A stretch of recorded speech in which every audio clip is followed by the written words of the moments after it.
To whom it may concern. Greetings to all you web followers. I just want to say that I'm really sorry that this was really late. This was meant to come out on the April the 11th, which would also be the 5th anniversary of the video I'm covering, but due to a minor audio issue and quite a few excuses on my end, this ended up coming out quite a few days later. I assure you, this will not be consistent. Alright, now let's move on to the video. Brrr, it sure is cold around these mountains. I wonder what's on this monitor. If only I can get some reception way up here.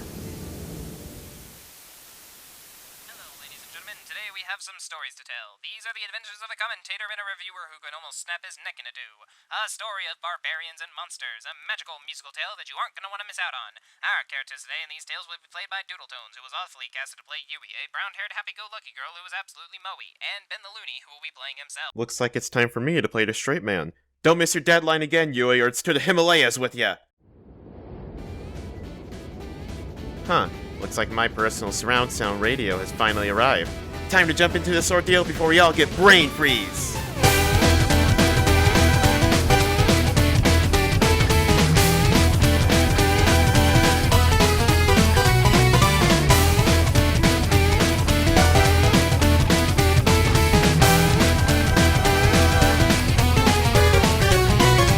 Just an upcoming disclaimer. The links in the description are only for watching the videos I cover in this video. If you like the videos in question, I have no issue with that. Opinions are opinions, and we're all able to have those. Feel free to leave in the comments what it is you like about these videos if you have an argument to raise. Do be warned that this should not be used as an excuse to harass others, whether it be myself, other commenters, the people I may defend, or the people I criticize. If you come in only to flog hate speech or start a witch hunt, your comment will be removed and you may be blocked. My content is not here to start meaningless drama. Please don't treat it as it is. Before we get into the real deal, I want to leave this timestamp to skip the long introduction up on screen, and it'll be in the description as well.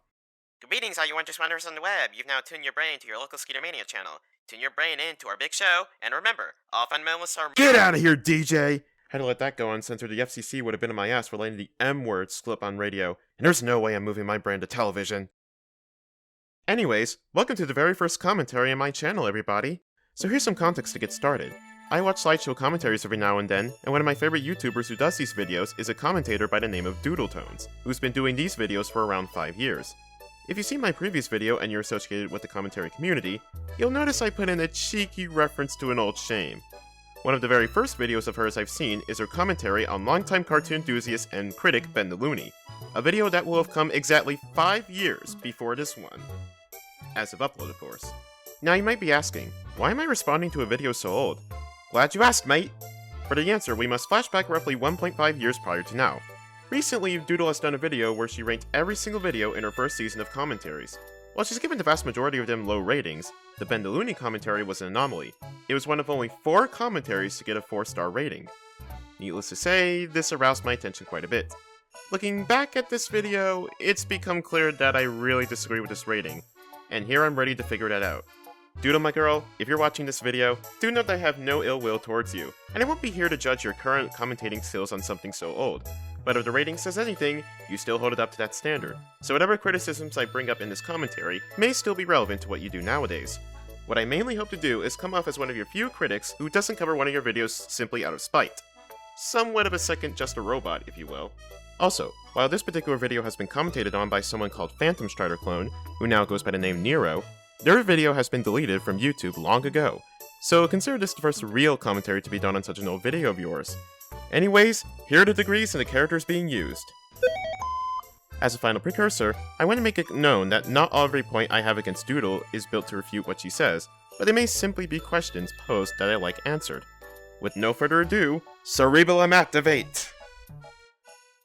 When it comes to cartoons, there are the ones I love, the ones I hate, and the ones that make me say, eh. These are cartoons that neither tick me off, nor do they make me stay up at night binge watching. They're just cartoons that exist.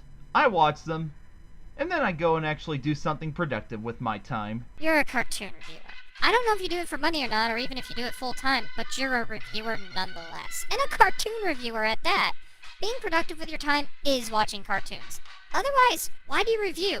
And if it was supposed to be a joke, it's hard to tell as you deliver everything the same way. Before I go on with any sort of counter-argument, I'm going to hold you to what you say at the end of your interjection, as it'll become super relevant later on. To start off, what was even the point of this interjection? It just seems pointless. All it does is just state the obvious about Ben. The only point I see to it existing is pointing the possible existence of Poe's law in Ben's quote. Poe's law being that, without a clear indicator of the author's intent, it is impossible to create a parody of something that someone won't mistake for the real thing. Once again, I'm going to bring this up later, as it's extremely underdeveloped with how it's brought up in the video. Now, Poe's law is in play, and Ben's quote is meant to be taken straight up. It seems you took Ben's quote out of context. You replied to Ben saying that being productive with his time is watching cartoons, apparently missing that he was only talking about lack of productiveness with regard to the mediocre cartoons he was about to rank. To further prove my point that watching mediocre cartoons may not be productive with his time, let's take a trip down another memory lane and look at Ben's older videos. Most of the time, you'll see a title that says Ben Salutes or Ben Rants to signify that he either loves the cartoon he's reviewing or hates it. Even for the few that don't, Ben usually has an icon of his avatar to signify how he feels about the cartoon covered. Rarely will you see a neutral or apathetic icon, not counting this one as it's unfortunately not available on this site. Greetings, web publishers. Skeeter here with a brief post-edit note. Shortly after recording all my lines, I got this notification that Ben is apparently retiring his Ben Rant series. Now, this doesn't hugely affect the argument as presented in the video, as it specifically focuses on Ben's older videos, but I still thought it'd be worth mentioning for any of Ben's followers in the audience. Now, back to the cranial action. Anyway, I rewatched this show again recently, and while it still has its funny moments, it definitely isn't one show I'd watch constantly. Can't quite put my finger on it. Nothing objective is wrong with it. The writing is great, the characters are lovable, the voice acting is top-notch. It's just... After watching it recently, I barely remember what happens in any episodes. Aside from that, let me touch on this whole number 6. Why is it here? If you really can't place your finger on why this show is only mediocre to you, especially with all that praise you give it throughout this whole shebang, then why not place this show as an honorable mention? I mean, sure, it's your list, so maybe you don't do honorable mentions, but with everything that is said here, it's quite puzzling to see it on such a list, as it feels like you only wanted to pad out the list as big as you can make it, and just wanted some filler to help with that. Which is usually a pretty big mistake in a list like this, as it feels distracting, and feels distracted. Remember what this list is called now, Top 6 Mediocre Cartoons. Well, 2016 Doodle, there's one thing you seem to have kept from your original Comment Jack commentary, cutting people off before they can finish what they're saying so you can make a point that's answered in what's not quote mined. Considering that you also put emphasis on questioning why the entry was number 6, the bottom entry, implying that you think it should have been higher on the list, even if what you say afterwards implies otherwise. The fact that Ben actually explains why he did so leads me to believe you didn't pay enough attention to the segment you covered. So, even though this cartoon doesn't do much for me now, it's low on this list because I have very fond memories of it. It takes me back to the innocent times before I went into show business. Basically, I'm led to believe the reason Ben put this entry at the bottom of his most mediocre list is because it was simply a show that didn't age too well from childhood. And yeah, while he definitely could have put more effort into explain what he found mediocre about the show, all that's relevant to my response is answering the basic question of why the entry is here. Throughout this clip, Ben goes on about memories of Dave the Barbarian back when it was still running, clearly stuck in a dissonant phase between loving the show and being puzzled or disappointed with it. This only further adds to the argument that he put it on the list just because of jade-colored glasses. It's also the only entry on the list where he uses this line of reasoning, in addition to being the one with the most positive things to say about it, further justifying it being number 6 as opposed to something like number 2. Again, while I do agree that he should have explained a lot more about why he put it on the list, it seemed pretty clear to me why he put it on the list to begin with, elaboration notwithstanding, especially since he explicitly explained so. Even if I'm wrong about everything I said prior, and you actually were vouching for Ben to remove the entry from his list entirely, the way you word your response gives conflicting vibes. You could have fixed this by saying something like, about this entry, why is it on the list to begin with? It would also stay consistent with everything you say afterwards. I've noticed that most of the Canadian cartoons I've seen do take it easy. No matter how out there the premise is, the plots and characters stay pretty down to earth and simple, and this show is no exception.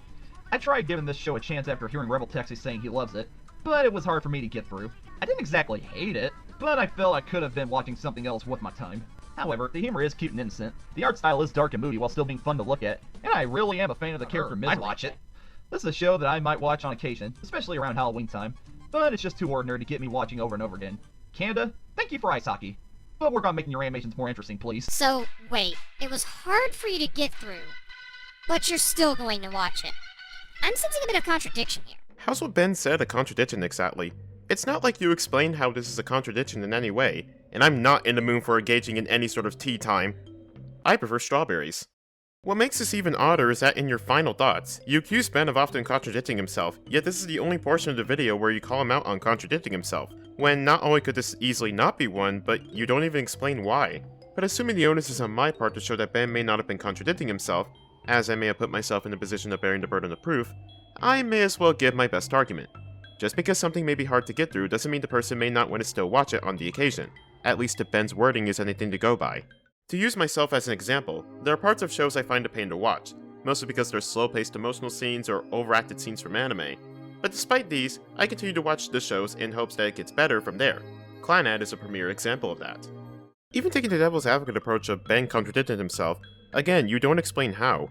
You could possibly point out the fact that Ben may have fallen prey to the sunk cost fallacy, wanting to continue watching through the show despite his experiences with it being mixed at best and clearly not being a fan.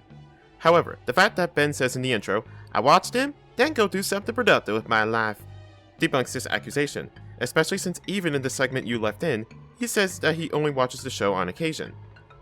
Though I guess by that logic, nearly every critic alive falls prey to this fallacy. Even the good ones. Boy, did this show come and go.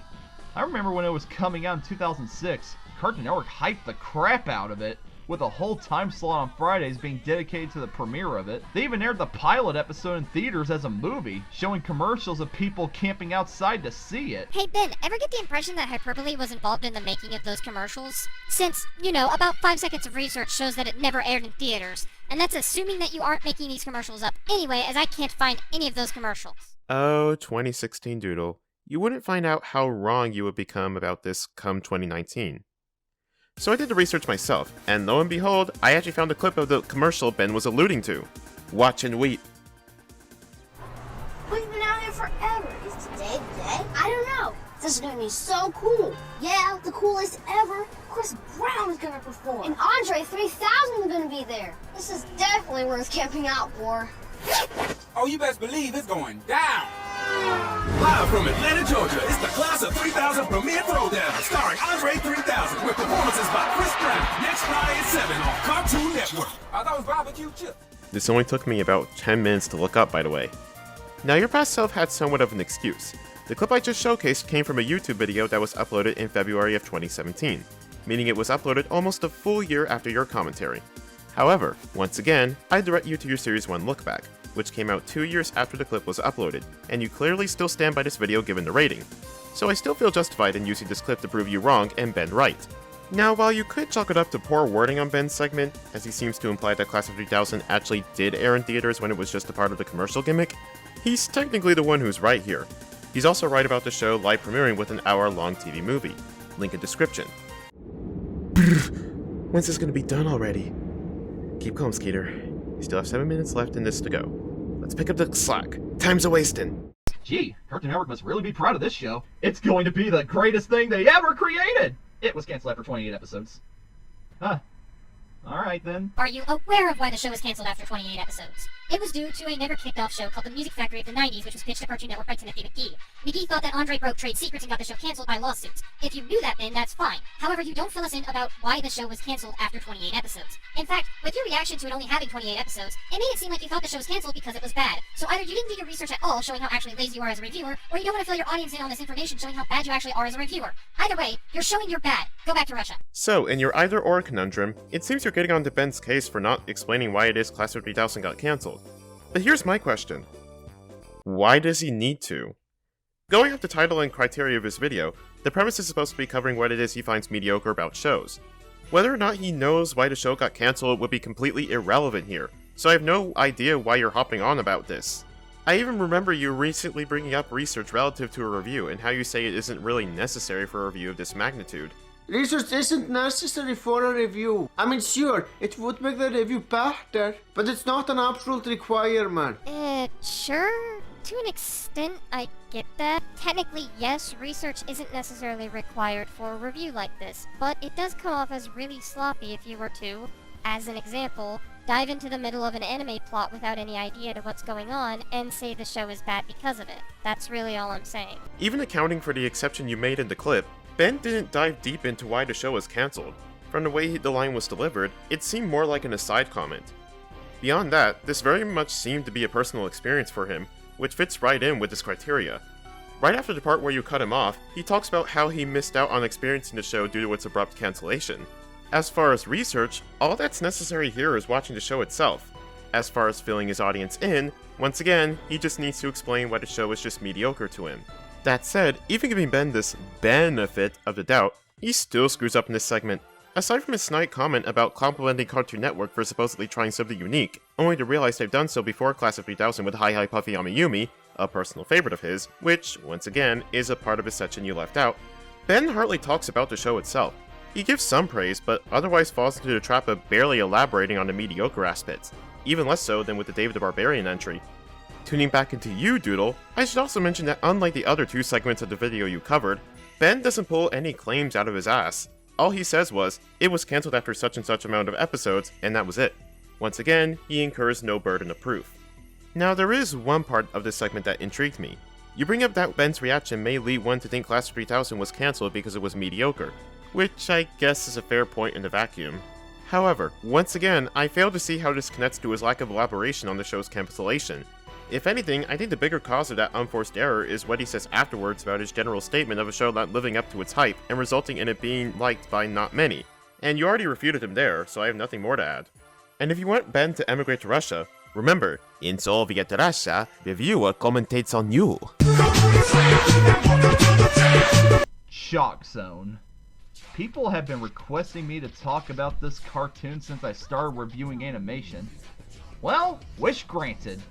There's a reason why I held off on talking about this show. I have no idea what to say about it. Alright, cool. So this entry doesn't need to be here now, does it? An entry for a countdown is supposed to have something behind it to say, or else it doesn't even need to be on the list. You saying this at the beginning of this entry basically makes anything you have to say after it redundant. So we're skipping to your number 1.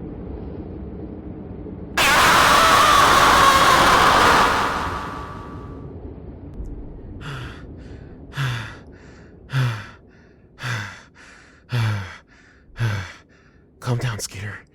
Just a little more time, and you'll get your strawberry with your waifu. Wow, Doodle. You really dropped the ball in this segment. Where do I even begin with the bullshit you pulled? Well, let's start with the tone with which you delivered this argument. Remember how I said your earlier assumption that Ben may have been joking would become super relevant later on? Here's where it comes back to bite you in the ass. May it have occurred to you that Ben was joking when he said he had no idea what to say about Chalkzone? I mean, the delivery of the line seemed like he was joking to me. In many other parts of the video where he delivered a joke, he would cut back to an expression of his avatar, usually with a bewildered expression, and flatly deliver his next line, further accompanied by the lack of background noise from the material he's covering. He did the same thing here. Not only that, but you yourself surmised that Ben may have been joking with his doing something productive with his time remark, and were willing to give him the benefit of the doubt that he may have been joking. Why suddenly flip the script and take what he said at face value? The inconsistent treatment towards Ben's video is seriously vexing me. Then again, 2016 Doodletones seem to have a bad habit of taking jokes far too seriously, and I know it's something you mercilessly rib your past self about. Exhibit A. Whatever, I can't fault you for that. If there's things that I need to work on as a whole, the biggest things are, yes, there are times where I look at a joke myself and take it seriously. I'll admit to doing that. I can't not when I have a whole commentary on Lord Huge Not under my belt. But I also know that I need to work on joke delivery because more often than not, I do butcher joke delivery and come off as serious. So in fairness, fine. I'm not saying you people aren't at all justified. But what really grates on me is just how misleading this quote comes off as.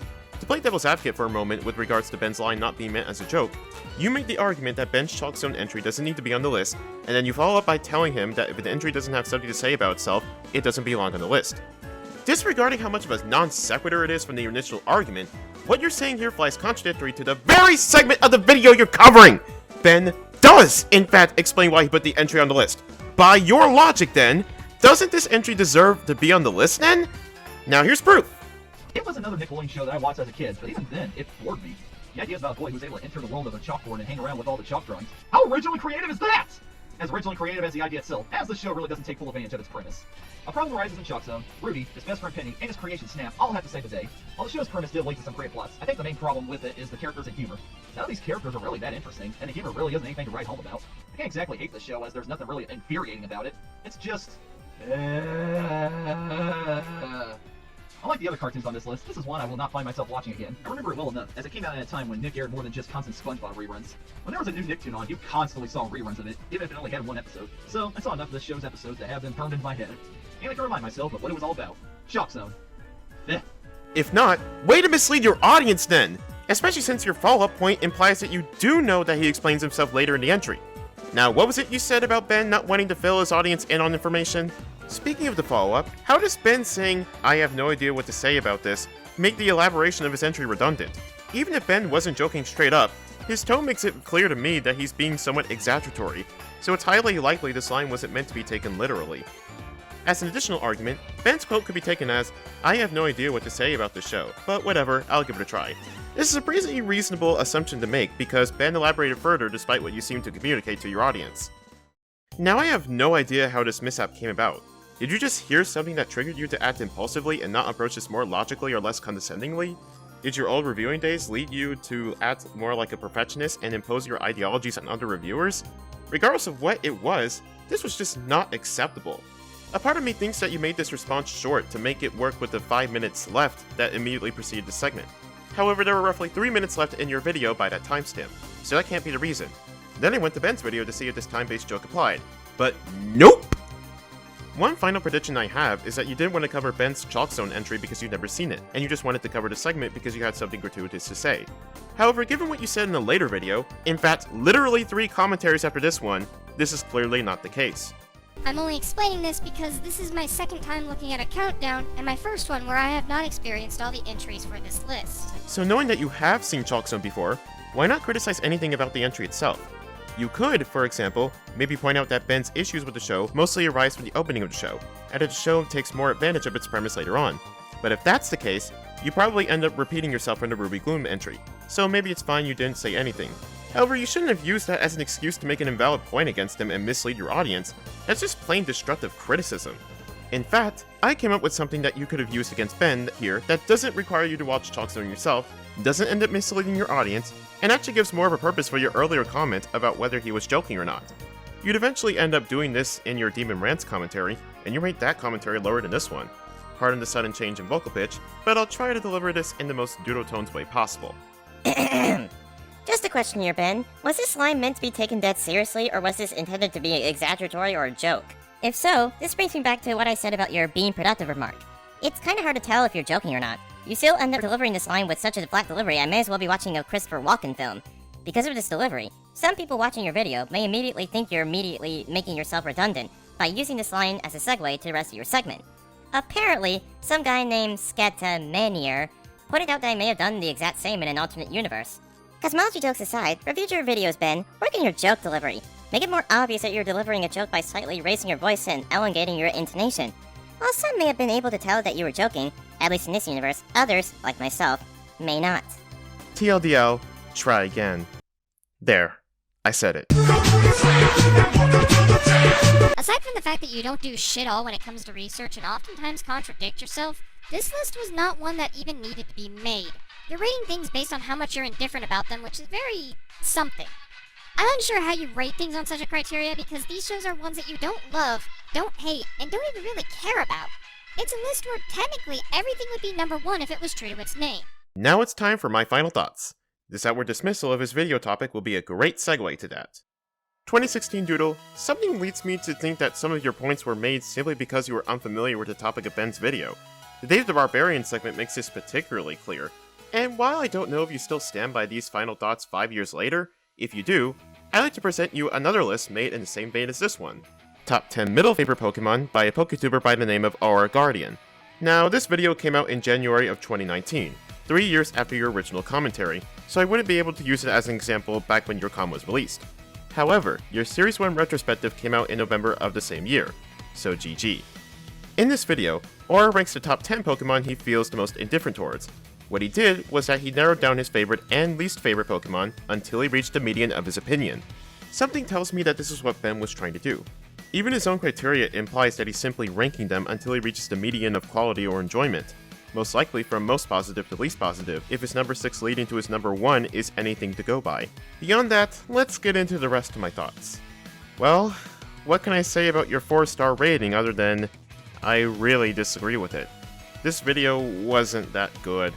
If your points didn't make it clear to me that you barely cared about covering Ben's entries relative to his video topic, they were simply irrelevant to Ben's topic or something he said in a greater context.